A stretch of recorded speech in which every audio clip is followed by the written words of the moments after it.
Amen. Hallelujah. Amen. Amen. Hallelujah mga kapatid. Magandang gabi sa inyong lahat. At may English ba rito? May English. May ibang lahat. Blessed evening. Brother, blessed evening. Blessed evening. Pagpalang araw. Oh, dami bago ah. Ang ako lang yun nandun. Nagbago na yun. Amen. Hallelujah. Are you blessed? Patahimik kayo. Amen.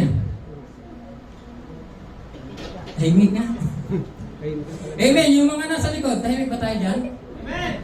Yun, ang gusto kong sagot. Amen. Hallelujah. Sa music mo.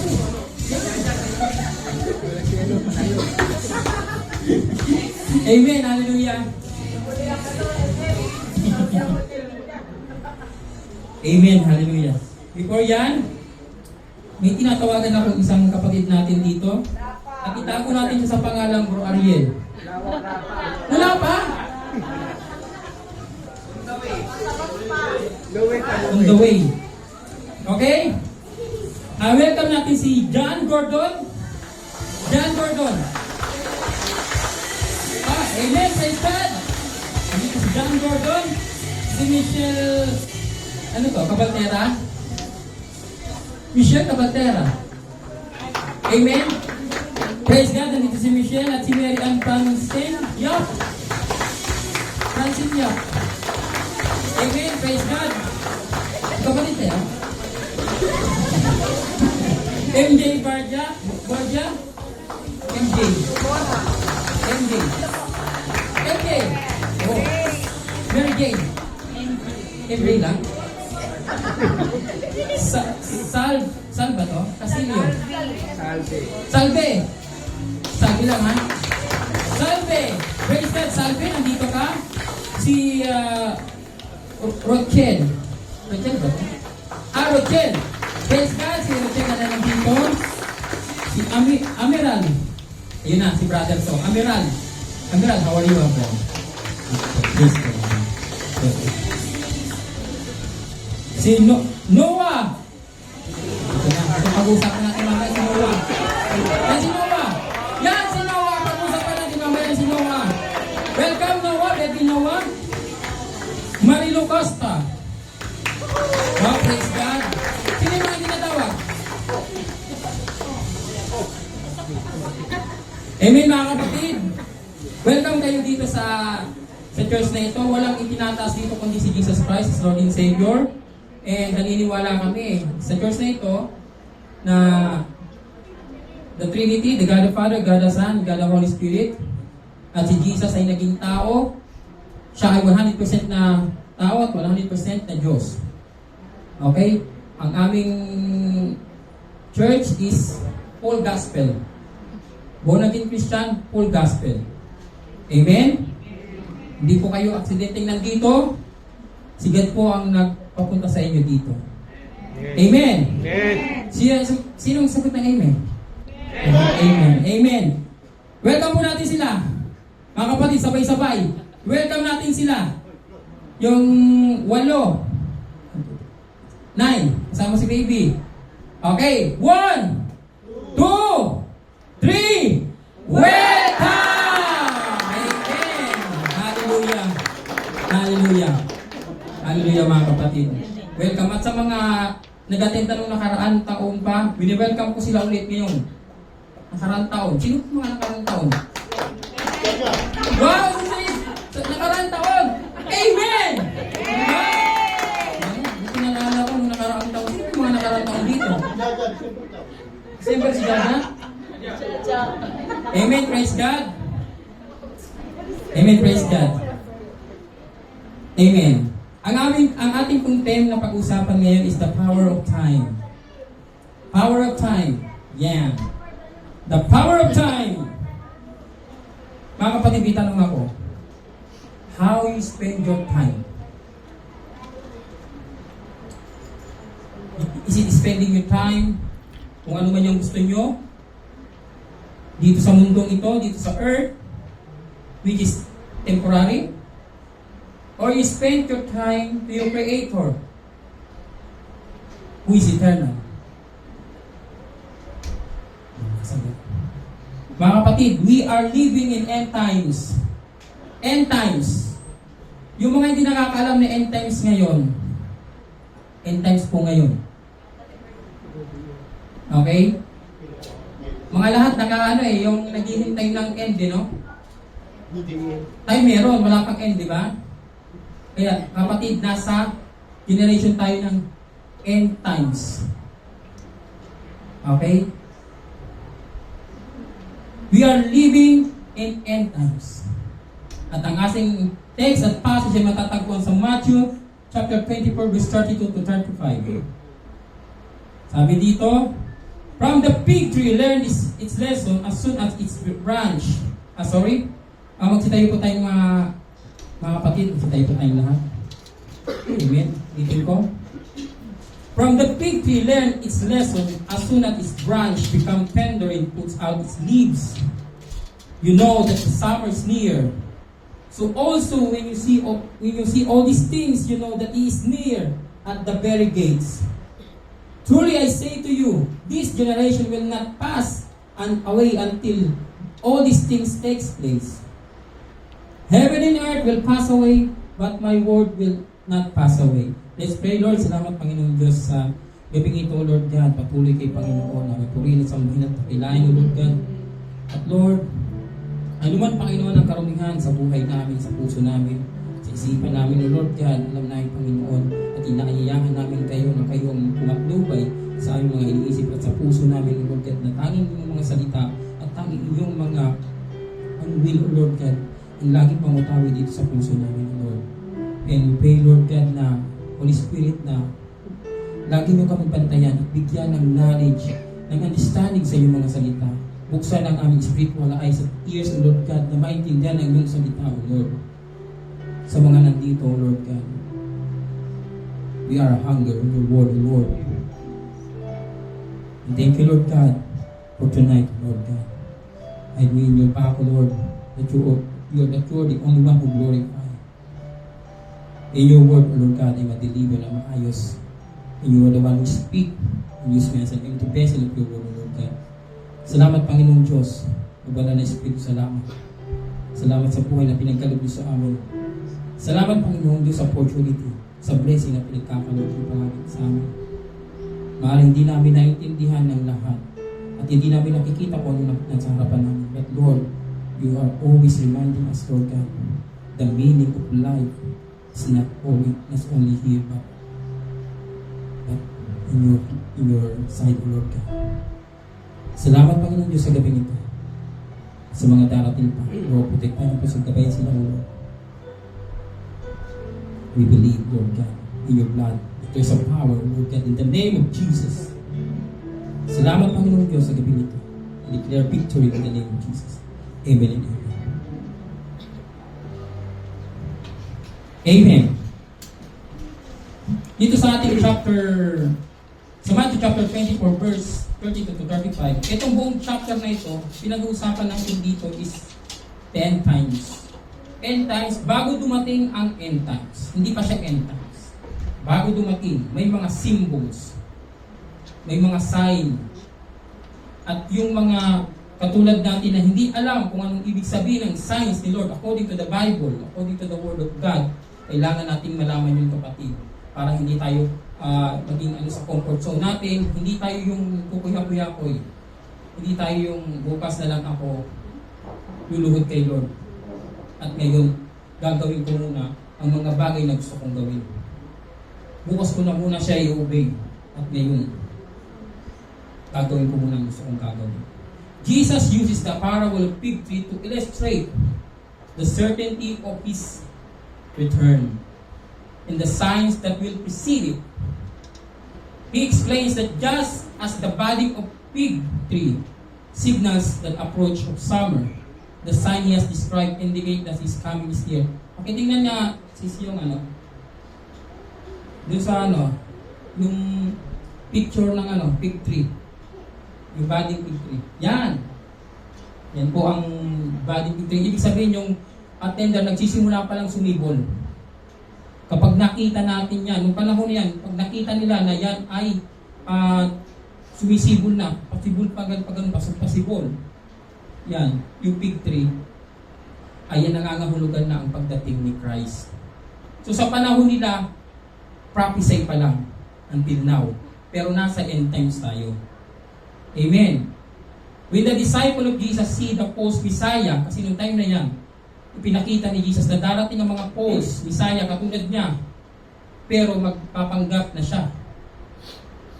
In the Great Tribulation, yung mga, may mangyari pa before the Great, yung catastrophe na tinatawag na may mga tsunami, may mga lindol, yan. Napapansin nyo, di ba?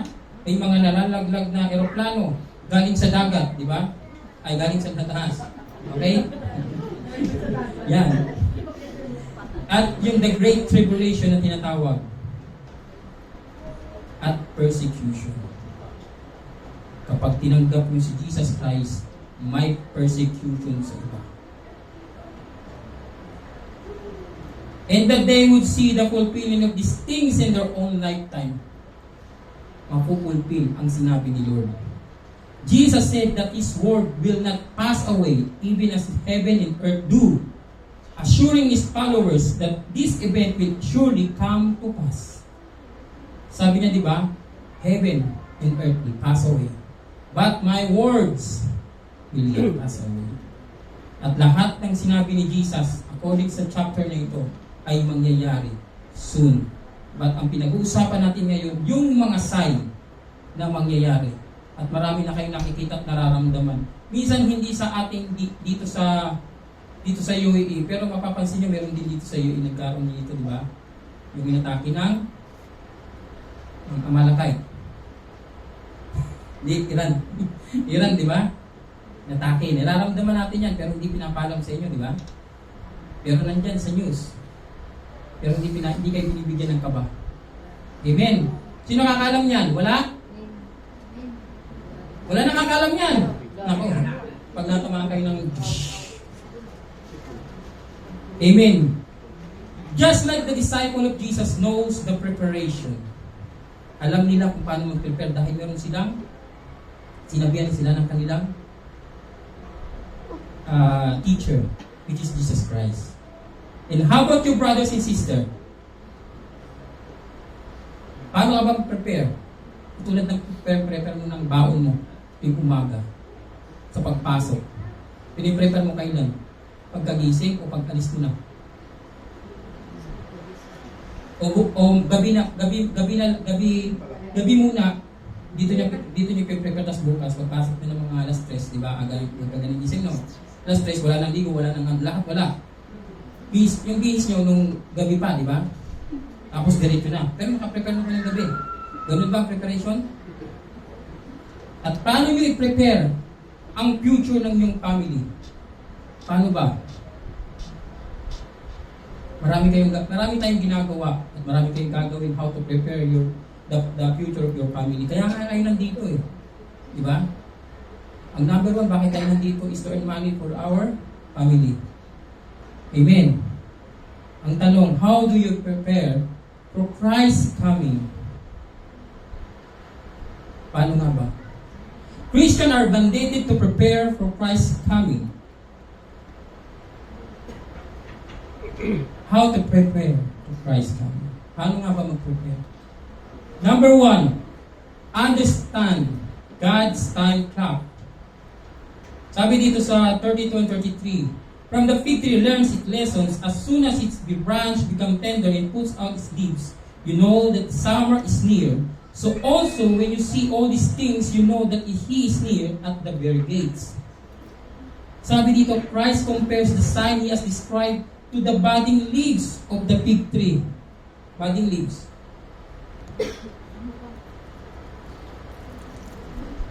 Yung budding leaves. Yung pinakita mo kanina green. Yan. That is a budding leaves. Okay? Ang hirap i-pronounce, budding leaves. Ano pa kasi budding leaves? Yung umusbong na umusbong na dahon. Yan, Tagalogin ko na lang.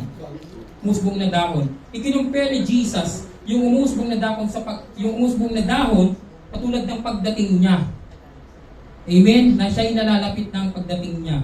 People in that region would have learned by experience that tender branches and new leaves means summer is near, and He is near. Jesus wants his followers to understand that when the things He has described as signs of His return begin to happen, His arrival will also be near. Kapatid, if you are a Christian, dapat alam mo, sa pagbabasa ng Biblia, malalaman mo ang pagdating niya. Hindi pwedeng wala kang alam. Hindi natin alam, hindi nyo alam kung kailan at anong oras darating si Lord. Walang nakakaalam yung kundi si Ama. Pero yung preparation, dapat nag-prepare kayo.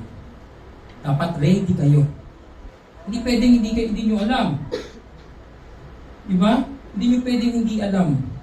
Kasi dito sa chapter 24 na ito, dinescribe lahat ng klase ng mangyayari dito sa mundong ito. Nangyayari na.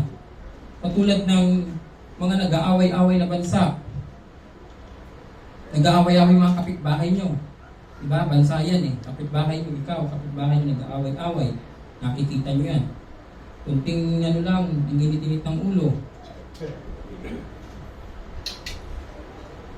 God's time clock is a metaphorical idea suggesting that events unfold according to a divine plan, even if the timing is not apparent to humans. Hindi to para sa tao. Si Lord lang nakakaalam nito. It implies that there is higher purpose in timings to events which may not be fully understand the people. Kapatid, may nakilala ba kayong nag-prophesy na magugunaw ng mundo ito? Meron lang. Noong 2,000 years, di ba, 1999, malapit na ang pagbunaw ng mundo. Ganun, di ba? 2,000, magugunaw ng mundo. Among the most prolific modern predictors of end times is si Harold Camping. Pangalan niya Harold Camping. As publicly predicted the end of the world as many as 12 times niyang predict according sa interpretation sa Bible. Amen. Hindi porket nagbabasa ka ng Bible, yun na ang kaagad ang interpretation mo. Kapatid, kausapin mo si Lord. Mag-deep ka ng pakikipag-usap kay Lord. Ang mangyayari ng 2,000 years,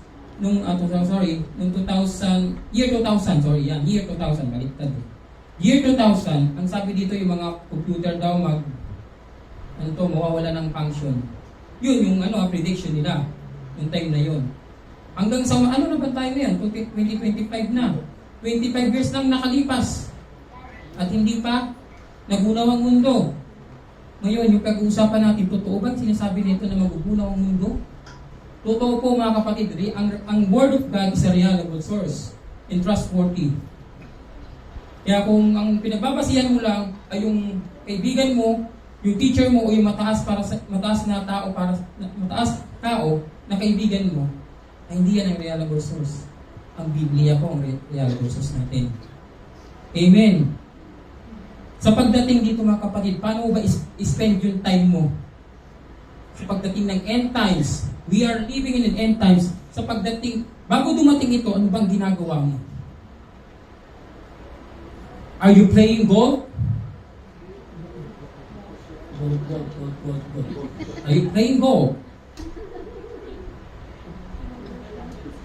Or kumakain ka ng kain hanggang sa lumaki ang grabe naman siyang agad. Lumaki ka. Alam niyo ba ang pagkain ng sobra? Kasalanan din yan, gluttony. Meron yan. Kala niyo walang kasalanan yan. Meron yan. Hindi ko kayo tinitiro, meron yan. Yan ang the 7 deadly sins. Kasama yung gluttony. Amen. Mga kapatid, ano bang ginagawa mo to spend the time na nandito ka sa earth?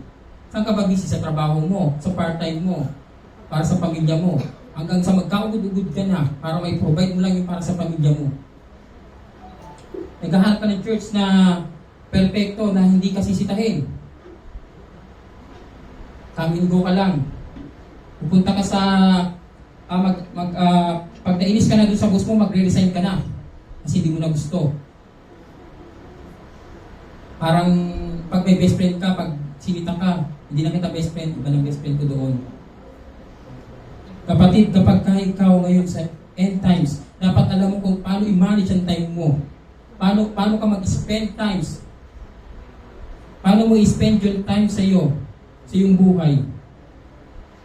Sabi dito sa Matthew chapter 24, verse 38 to 39, whereas in those days before the flood, they are eating and drinking, marrying and giving in marriage until the day with Noah entered the ark. Ayan po. Drinking and marrying and giving in marriage until the day that Noah entered into the ark. Alam niyo pa ba ang ibig sabihin at nabasa niyo na ba? Narinig si Noah? Ayan, si Noah nandito. Ikausapin natin si Noah. Umulit si Noah eh. Mga kapatid, hayaan niyo bang maging kwento lang ang Biblia? At pag nakita niyo na ang sinyalis na nandito na, saka lang kayo maniniwala?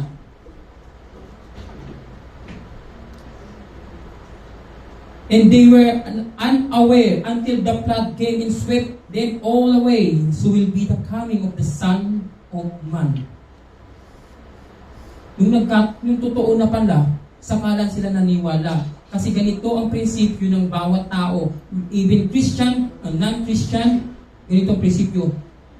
To see is to believe. Pag nakita kong magaling itong katrabaho ko, saka ako maniniwala talagang magaling siya. Ganun ang lagi nating batayan eh. Pag nakita ko itong magaling mag-drive, saka lang ako sasakay. Pag bagong driver, di ako sasakay dyan. Diba? Tawa si si Scott ha. Alam niyo kapatid, kapag may nakilala kayo, o may nagre-rebuke sa inyo na church leader, o kahit hindi church leader, kahit mga kahit kapatid nyo sa pananampalataya, na kung may ginagawa kayong mali at nire-rebuke kayo, dapat tanggapin nyo. Kasi ang pinakamahirap sa lahat, nung hindi nyo tinanggap ang rebuke ng kapatid mo, nung mawala ka na dito sa mundong ito, mahirap kung si Lord ang marinig mo. Hindi kita kilala. Hindi kita kilala! Yun ang sasabihin sa ni Lord. Kaya mo bang tanggapin? Kaya mo tanggapin ang sasabihin ng sister mo o brother mo sa pananampalataya. Ikaw ay rin-review. Kaya mo. Pero si Lord, pag nagsabi na siya sa iyo, that is your end. Hahayaan niyo pa bang umabot sa ganun? Kapatid, pahalagahan niyo ang oras na meron kayo dito. I-prepare niyo ang sarili niyo. Ayoko mag-church. Kasi may gagawin pa ako. Yung gagawin nyo, sa inyo na yun, ba? Ako may gagawin pa ako, maglalaro pa ako. Gusto ko pang maging MVP. Katulad ni Carl, di ba? Carl, no? Si Carl, no? Yan, no? Nakaraan, nag-preach si Kuya Dan, sabi niya, pinakamagaling na buti wala pa si Carl ng time na yun. Tinawag ako ng Kuya Dan, eh. Diba? Pero nung dumatay si Carl, sabi ko, dumatay si Carl ako, andito na MVP talaga. Amen. Marami tayong gusto sa buhay. Marami tayong gustong gawin. Marami tayong, ang gusto natin pumasok sa ano tawag dito? Sa church. Kung tayo pumasok dun sa kasi pag sa trabaho, maraming maraming requirements. Sa church, pwede maintindihan ka pa eh. Bakit? Mababait ang tao dun. Ano ba ng tao dun? Ganyan ang iniisip ng mga tao pag pupasok sa church. Mga banal. Hindi ako pagagalitan niya kahit gaano ako kasama. Kasi nga, mga mabubuti yung tao dun eh. Ganyan ang mindset. Kaya pumapasok kayo sa loob. Gusto kong magkumanta. Kahit nasintunado ka, basta makapasok ka lang sa church. Pag hindi ka na pinakanta, aalis ka na. Gusto mong sa church, meron kang condition lagi. Kapatid, alam mo ba yung lumalago ka sa Word of God? Ang ibig sabihin nito, marami kang alam sa salita ni Lord. Pero walang nakikitang bunga. Ang bunga means yung, anong bunga? According sa Galatians chapter 5 verse 22. Love, yung unang love. Joy, peace, forbearance, meekness, gentleness, goodness, self-control. Kung may nagtanong sa akin, sabi nila, kung hindi pa daw kompleto yun, okay lang. Okay lang, kasi process tayo eh. Pag nakompleto mo na yun, hindi ko lang alam kung kasama mo na si Lord. Kapatid, kailangan natin maging Christ-like. Sa pagdating ni Lord dito, dapat prepared tayo. And huwag kang mag-church lang na dahil si ate o si sister o si kapatid mo o kahit sino pa yan ay hindi mag-church, hindi ka natin mag-church. Tandaan nyo kapatid, walang nag-preach dito sa labas. Pwede sa New Zealand, kung sa kahit anong dito, parte ng pero dito sa Middle East, hindi ka makapag-preach dito sa labas. Pag nag-preach ka sa labas, yan, damo ng sarili mo. Doon ka sa may hawak na bakal, di ba? Pero binigyan tayo ng wisdom para makarinig at para may apply ang salita niya. Kailangan maintindihan natin ang kanyang time. Hindi natin alam kung kailan darating si Jesus. Okay? Si God the Father lang nakakaalam yan. Pero dapat prepared tayo sa ating gagawin.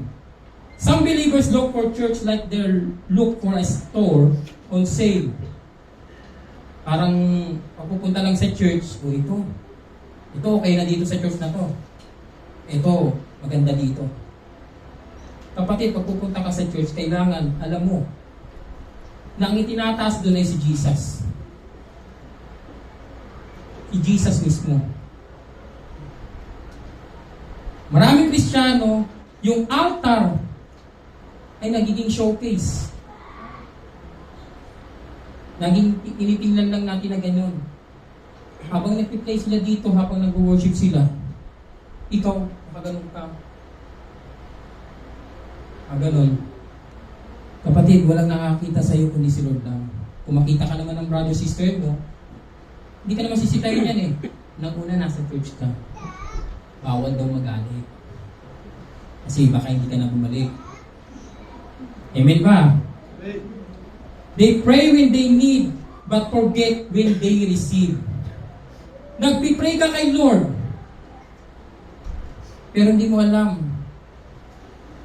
na ang pag-receive ay sa kanyang time at hindi yung sa timetable mo. Lord, kailangan ko nito, Lord. I pray, Lord, na bukas din, matatanggap ko na. Hindi binigay sa iyo. Lord, hindi ako naniniwala sa iyo na ikaw ay financial provision. Ito provide sa akin. Kasi hindi mo binigay. Kapatid, hindi po ganyan si Lord. Hayaan mong si Lord ang mag-fulfill nung promise niya sa iyo. Huwag ikaw. Parang binaliktad mo na ikaw na ang Diyos at nagbigay ng timetable kay Lord. Lord, kay gusto ko ganito. Hindi po ganun mga kapatid. Kumakanta ka ng surrender. I surrender all to Jesus. Yan, kumakanta ka niyan. Pero wala ka namang pinapakawalan sa sarili mo. Wala kang gini-give up. Kapatid, hindi kailangan ng nakikita sa iyo. Nakikita sa mukha mo na nagkakanta ka o pag dito sa church o sa iba, nakikita ka na ikaw ay religious person. Pero yung fruit mo, hindi nakikita. Kasi wala kang pinapakawalan. Hanggat hindi mo pinapakawalan yung dating meron ikaw, hindi ka bibigyan ng panibago. Kasi hindi magmamanifest sa iyo ang banal na espiritu para bigyan ka niya ng fruit. Tanggalin mo muna yung fruit na nandun sa dati mo, yung bulok na. At papalitan ka ng bago. They want God's hand, but not God's lordship. Gusto natin ganito. Lord, ako na to, Lord. Ikaw, Lord, ang provider. Ikaw, Elohim. El Shaddai. Lahat ginagawa mo si Lord.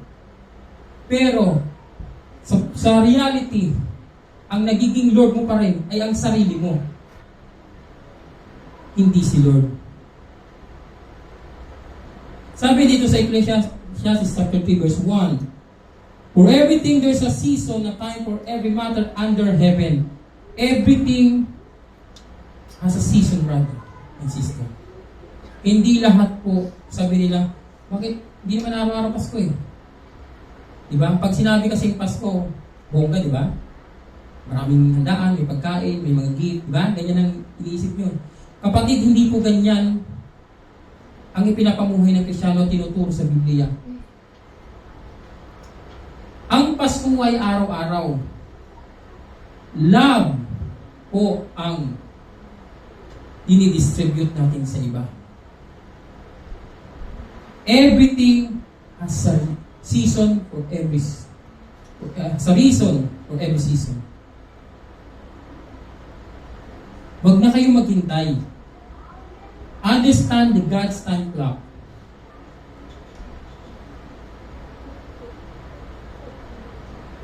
Merong iba nagpipreach ng love. Love is patience. God is love, di ba? Pero gumagawa naman ng ano. Sabi kasi ng pagkakaunawa sa love, meron ako nakausap ano ibig sabihin ng love para sa iyo? Pag minahal daw siya ng kapwa niya sister, mamahalin niya rin. Kasi ang love, wala dapat yan, ang condition yan Kahit may asawa na siya, kahit ikaw may asawa ka na rin, mapagmahal ka nga di ba? Hindi, mamahalin mo siya. Hindi mo naman iniwanan yung asawa mo dinagdagan mo lang. Di ba? Amen ba? Kapatid, hindi ganyan kung tinuturo sa Biblia. Kapag dumating ang end times, siguradong iwan ka. Hindi ko to sinasabi, according to sa Bible. Ang Word of God is active. Ito ay nagpipenetrate sa iyong soul and spirit. Kapag hindi ka tatalaban nito, righteous ka o talagang wala kang pakialam, kalos ka. Pero even righteous, dapat alam nito. Bakit?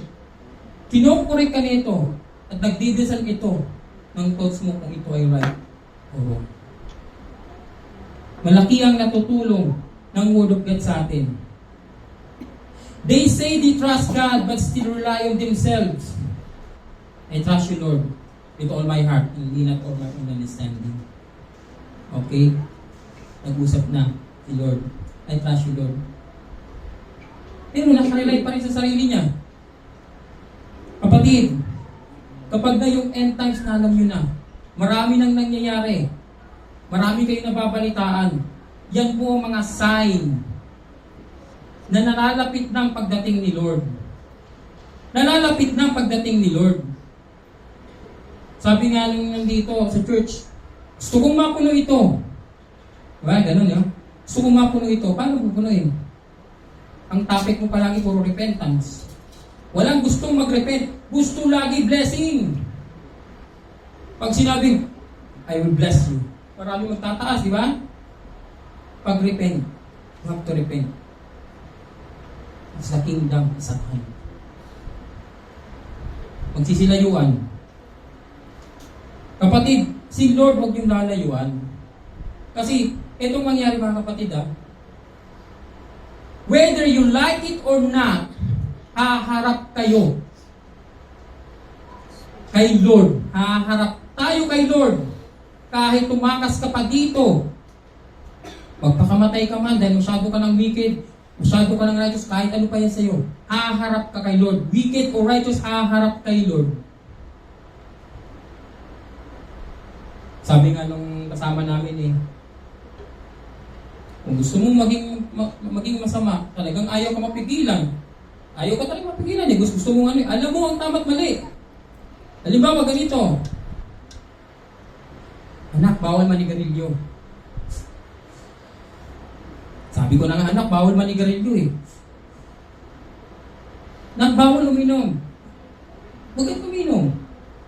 Alam mo ang tama't mali. Hindi mo pwedeng ituro sa anak mo ang mali ay ang tama. Ang mali, palaging tamang ituturo mo sa kanya. Bakit sa sarili mo hindi mo kayang gawin? Bakit sa sarili natin hindi natin kayang gawin? Bakit para sa iba kaya nating sabihin? Masyadong nakikita ang rumi ng iba, ang mata ng ang mga nila. Ano ba tawag dito? Expect ng yung mata ng iyong Bethlehem na yung sisters and brother. Pero yung sarili mo hindi.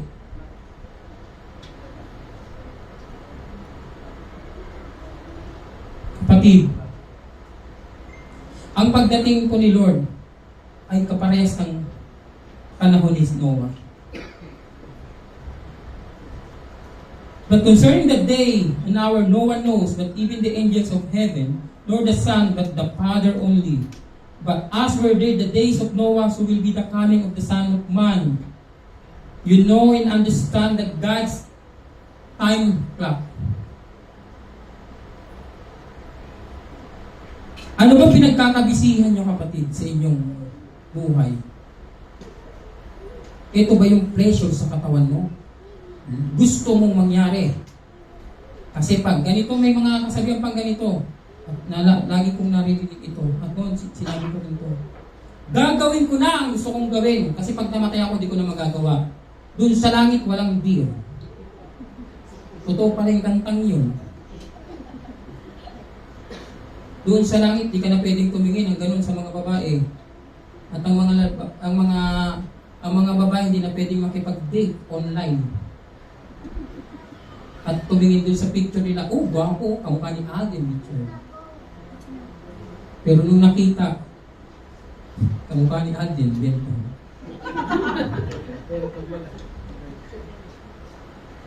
Kapatid,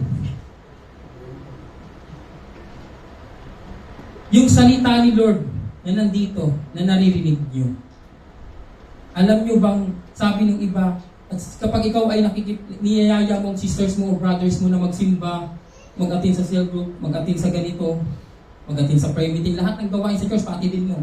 Ayaw, di ba?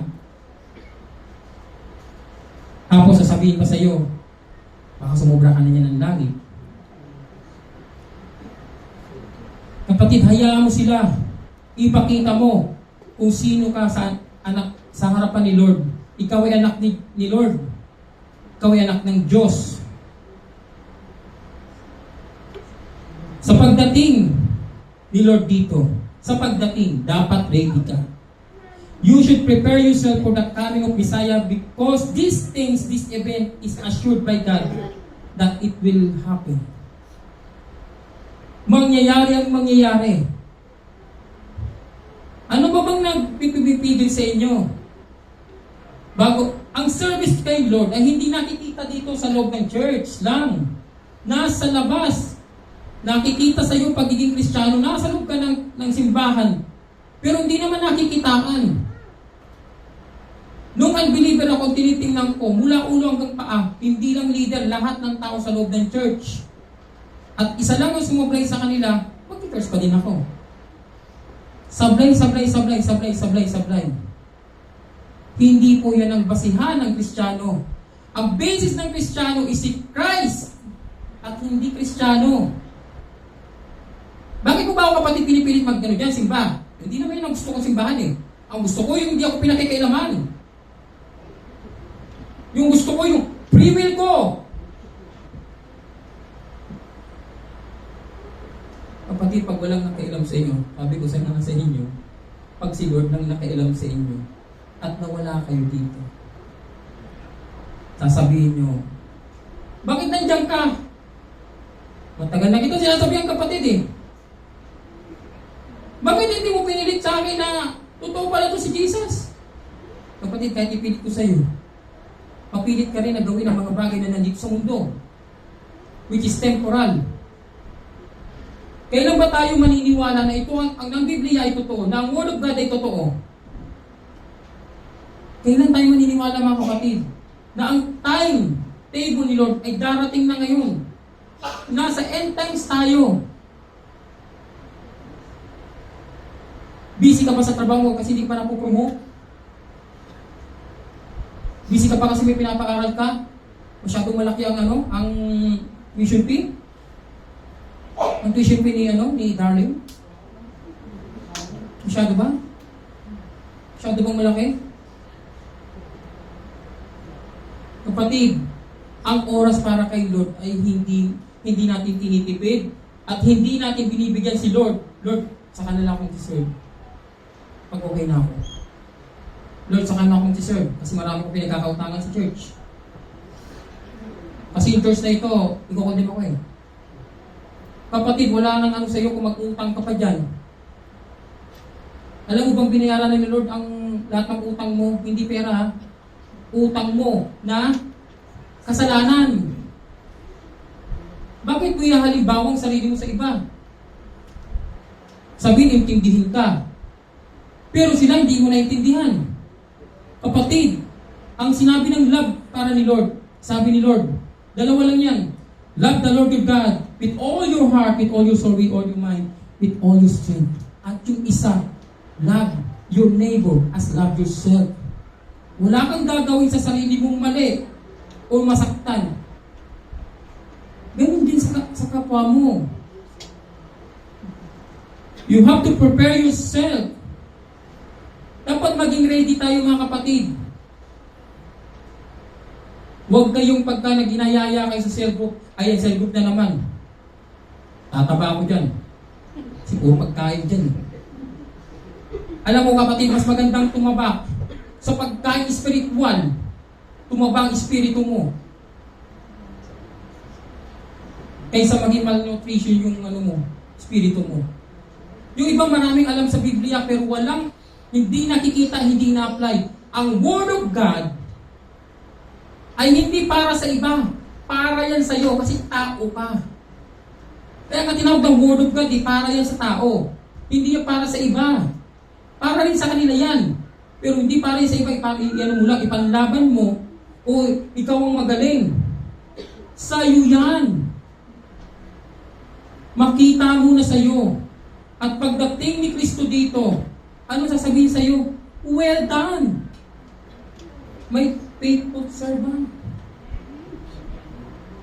Gusto niyo bang marinig yun? O gusto niyo lang marinig ngayon? Pagkatapos ito, wala na. Kapatid, di kami nagbibiro sa ganito. Kami mag-asawa ni Pastora. Asawa ko siya, yung hindi pa nakakalam. Baka wala nakakalam baka Isa kasi sinagtabi ako yung si Pastora niya, tapos dito ako, ganun-ganun ako, pinapatabi ako. Hanggang sa naman yung una akong ganun. Hello, asawa niya po ako. Mga kapatid, ang cell group, ang pag-share ng gospel, ay ginagamitan ng strategy at wisdom. Hindi mo kailangan na magpalakas ng loob, papunta ka lang doon. Ang lakas ng loob ay nanggagaling kay Lord. Pag-aralan yung Biblia para malaman nyo na tunay ba talaga to.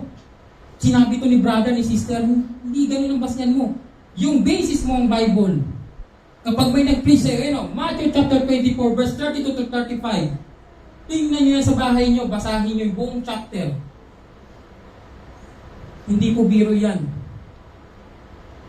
Lahat tayo uwi ng Pinas. Okay. O pupunta ka ng ibang bansa. Anong gamit natin? Aeroplano. Nakakasigurado ka ba na hindi pwedeng lumagpak yan? Nakakasigurado ka na napakagaling ng piloto. Kung sa piloto nga, nagtitiwala tayo Kasi mura yung yung ticket Kasi mura yung ticket, di ba?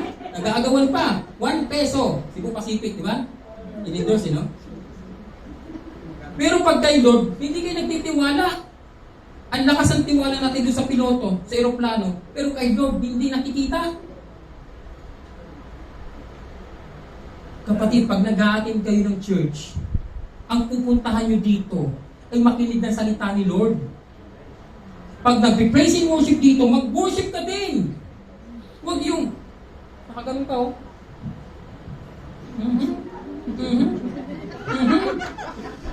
Kapatid, huwag kang mapagmasid.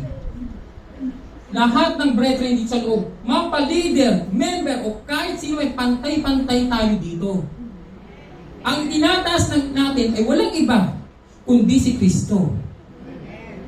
Ang wino-worship natin ay ang tunay na Diyos. Kung hindi ka kumbinsadong magbasa ka ng Biblia, kulang ka sa pagbabasa. Tao lang ang gumawa ng Biblia. Okay, sino gagawa niyan? Kambing. Ang sasabihin dyan, Kung aso naman, Ginawa to para sa tao. Kasi para tao rin na makaintindi. Amen ba? Amen. Ganun po. Hindi naman gagawin din ni Lord yan. Ginawa ka na nga Papagawa ko pa sa kanya yung ano. Actually, ginawa yan ni Lord kay Moses, di ba? Kaso sa galit ni Moses, binasag niyang ganun. Mga wicked kong mga tao to. Mga abomination yung ginagawa mo kay Lord. Ganun, di ba? Paano kung isa ka mga kapatid sa mga ganun? O ikaw ay isang masyadong religious person. Masyadong ginagawa yung mga bagay na nasa Diyos. Tama yon. Kaso kung pagmamahal o pag-ibig ni Lord ay wala na sa buhay mo, puro ka na lang kundi sa ibang tao, hindi po yun ang tinuturo ni Jesus Christ.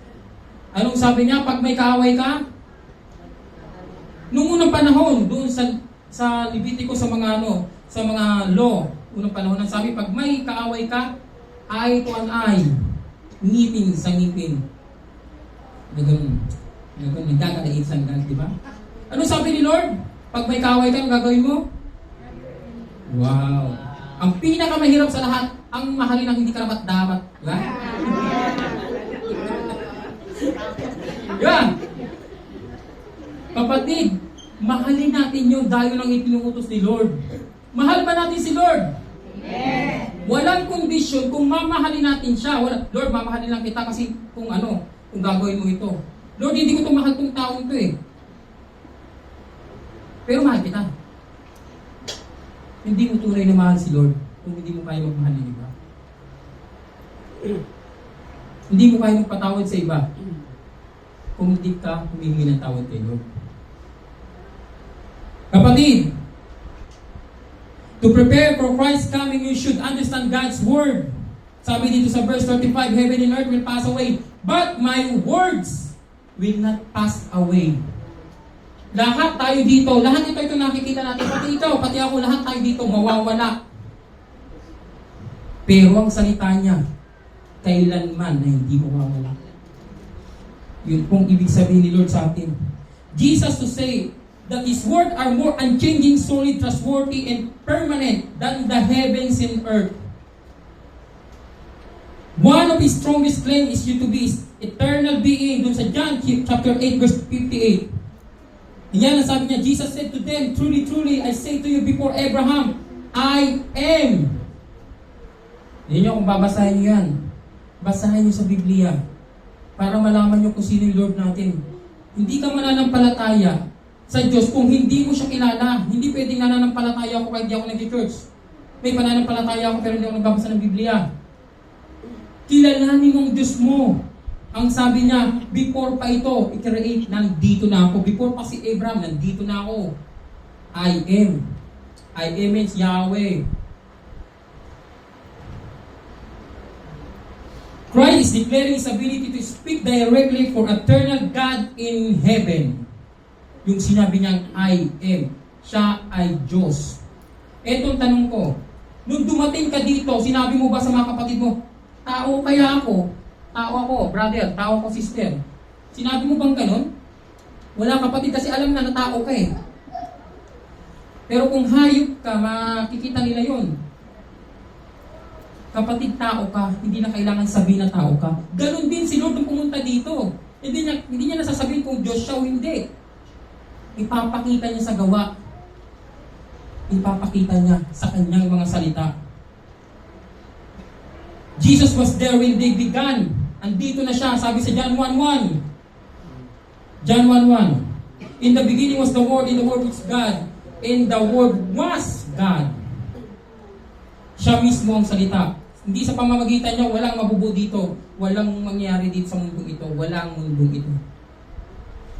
Ganun po ang ibig sabihin niyan. The Bible is called the Word of God, meaning it can be considered a direct line communication to the Lord.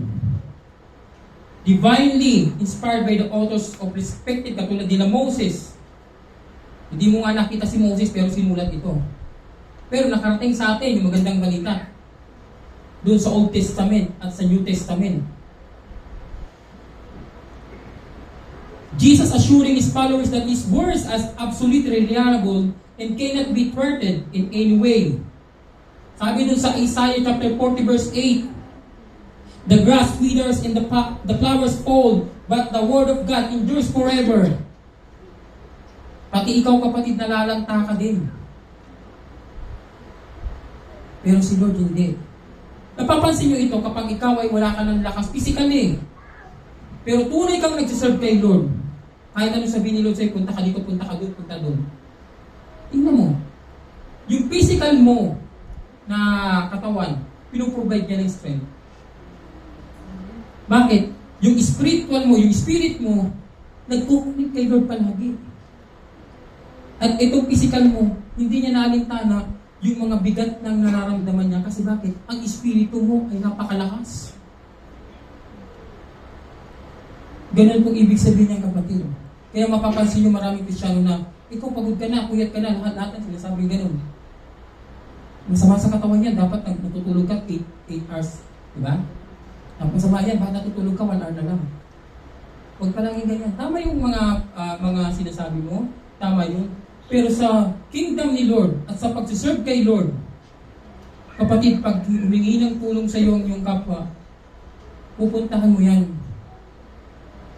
Pag pera, pag-usapan na lang natin sa online. We should never attempt to dismiss the words of Christ. Dapat hindi natin siya dismiss. Dapat lagi natin siyang hinihikayat.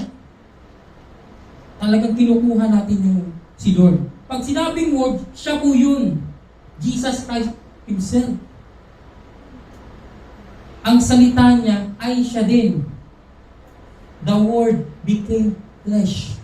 Sa John chapter 1 verse 14. At sabi sa John chapter 1 verse 12, ang sino man ang naniniwala sa Kanya ay binigyan ng pagkakataon na maging anak ng Diyos.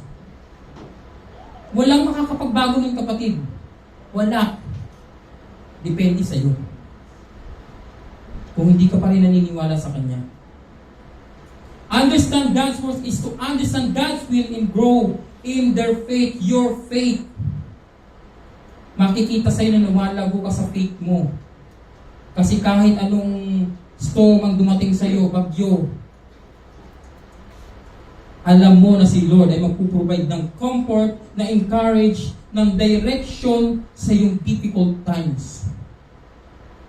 Understand God's word is to discern truth from falsehood and live according to God's standard. May mga nagtuturo na hindi according sa turo ni Jesus. At napakaganda. Sino mga sales dito? Pag nagbebenta ng sale, di ko nila lahat ha? Di ko nila lahat. Pag nagbebenta ka, hindi mo pwedeng sabihin na pangit tong akin, pangit itong item na to. Huwag mo itong bibilin, pangit to. Pwede mo bang sabihin ganun, i-sales ka nga? Wala kang kita. Natural kung ano ang binibenta mo, lahat ng bagay na maganda doon, sasabihin mo.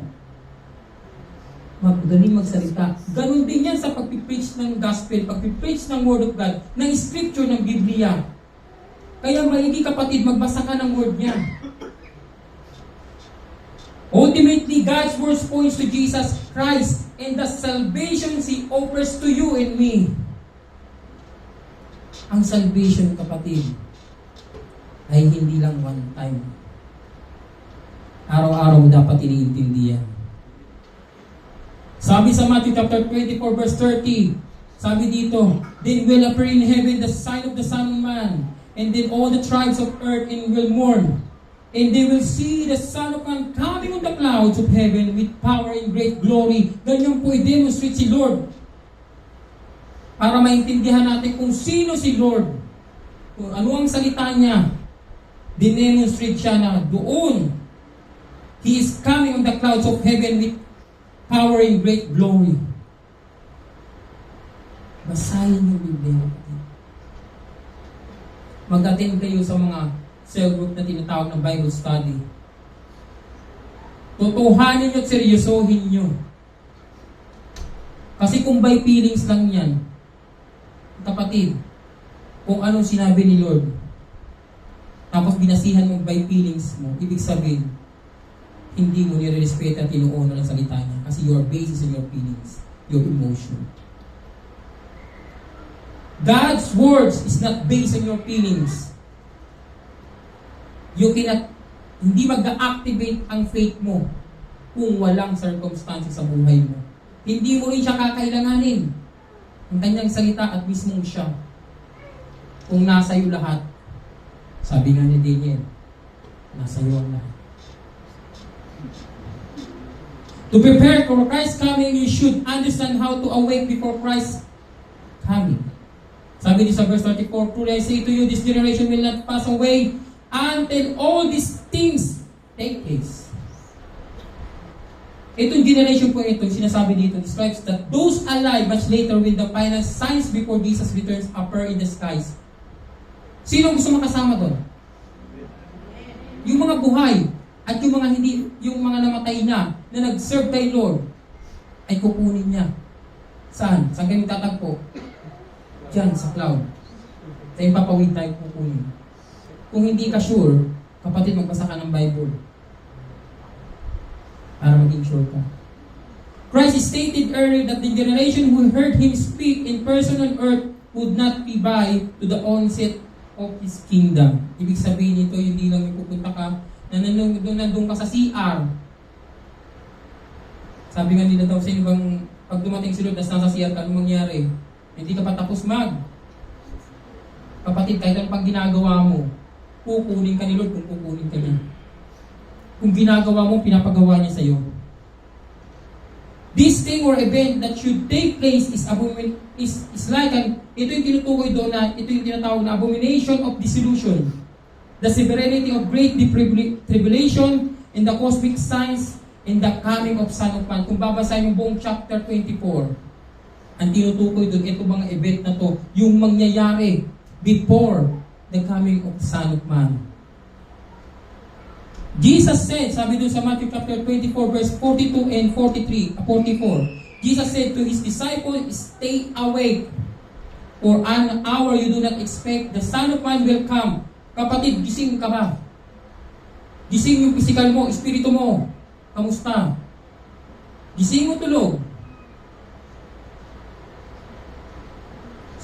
Brother, sister, sa kanila ako mag-attend kasi may problema ako. Sino makasolve? Sino makasolve ng problema niyo? Ikaw. Okay. Ganoon na naman sa susunod. Bakit pakulit ang mga Kristiyano? Nakakakulit ng mga Kristiyano, no? Kakainis. Ang kukulit. Palagi nagyaya ng Bible study yan. Ano yan? Diba? Kakainis, no?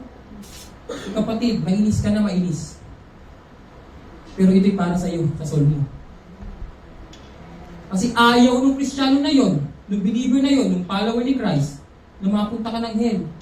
Pag dumating ang end times, at darating talaga yun,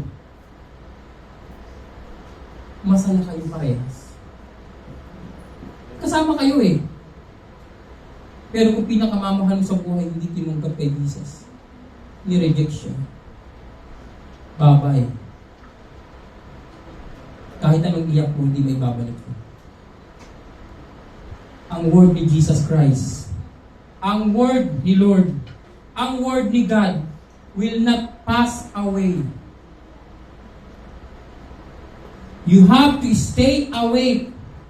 Sabi dito sa Ephesians, therefore He says, awake, you who sleep, arise from the dead, and Christ will give you light.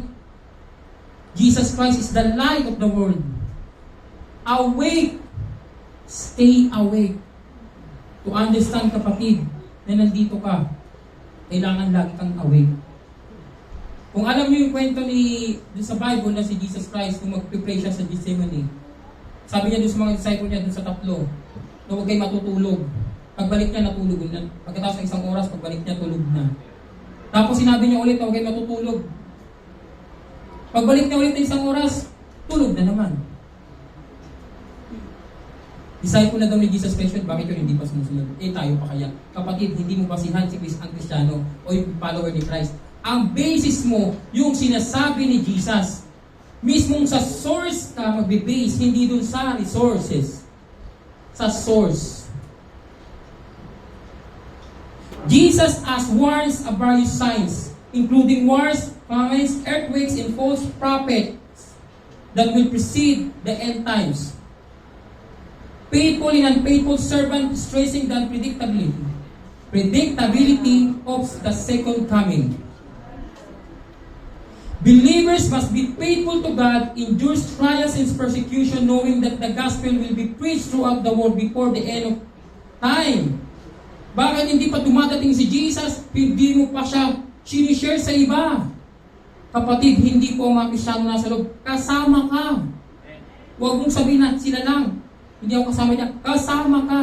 Sa oras ng napakinggan mo ang salita niya, wala ka nang diktas. Nandun ka na. Lubos-tubusin mo na. Ayaw nyo, no? Tayo lahat dito, nagpupuri kay Lord din sa taas. Sabi kasi nila, ano bang gagawin ko doon? Wala tayong ibang gagawin kundi magpuri. Hindi ka na magtatrabaho, hindi ka na iiyak. Wala ka nang love, kundi si Lord. Wala ka nang love, di ko na love si Kuya Dan, di ba? Hindi na. Hindi yan. Love mo kagad si Lord, direct ka agad doon. Wala na love sa taong ganito. Yung ibig sabihin yung love na may relationship. Pero may pagmamahal ka na sa mga kapwa mo, nandun na kayo eh. Nag-serve na kayo. Kapatid, ganun po ang ipinapromise ni Lord sa atin. Kaya kung maintindihan yung ibig sabihin ng end times, alam nyo kapatid, pag ikaw totoong Kristyano at tumanggap kay Lord, maging masaya ka at maging happy ka na itong event na to mangyayari. Excited ka. Sino excited? Wow, excited. Parang hindi pa ginagawa na. Dapat excited ka, kapatid. Excited. Parang yung papakasal ka lang, di ba? Ano ka sa altar, di ba? Talaga, no? Tapos may sing-sing. Hilig mong asar, no? Kapatid, yung event na gusto mo mangyari, eto na yun. Hindi ka gagastos dito ng pera. Wala. Wala kang gagastos eh. Ang dala mo lang yung faith mo, ang sarili mo. Amen? Little by little, people will know the Bible is true in these end times. Habang tumatagal, the days are evil. Habang tumatagal, ikaw na naniniwala, na minsan ay kahit namang hindi naniniwala, patuloy kang maniwala. Bakit? Kasi yung mga hindi naniniwala, nakatatak sa isip nila, totoo pala na nangyayari. Ikaw may duda pa. Huwag, kapatid. Yung iniisip nila, basahin nyo. Huwag ko sinabi manghula kung basahin nyo. Paano nyo mababasa? May discernment kayo the truth, which is the Bible. Hindi kayo pwede magbasa according sa inyong experience. Basahin nyo according sa word nyo. Pag binasa nyo ito, madidesign nyo yung truth. Amen. Ito yung last ko.